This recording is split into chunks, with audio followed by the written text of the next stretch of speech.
حضرت انس رضی اللہ تعالیٰ عنہ بیان کرتے ہیں کہ رسول اللہ صلی اللہ علیہ وسلم نے ارشاد فرمایا، جب لوگوں کو قبروں سے اٹھایا جائے گا تو میں سب سے پہلے نکلوں گا۔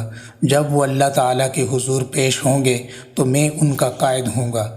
جب وہ خاموش ہوں گے تو میں ان کی طرف سے بات کروں گا۔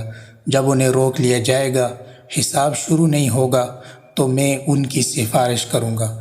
جب وہ نا امید ہو جائیں گے، میں انہیں مغفرت و رحمت کی خوشخبری سناؤں گا۔ کرامت اور چابیاں اس روز میرے ہاتھ میں ہوں گی۔ اس روز کا پرچم میرے ہاتھ میں ہوگا۔ میرے رب کے ہاں تمام انسانوں سے میری سب سے زیادہ عزت ہوگی۔ 1000 خادم میرے ارد گرد چکر لگا رہے ہوں گے، گویا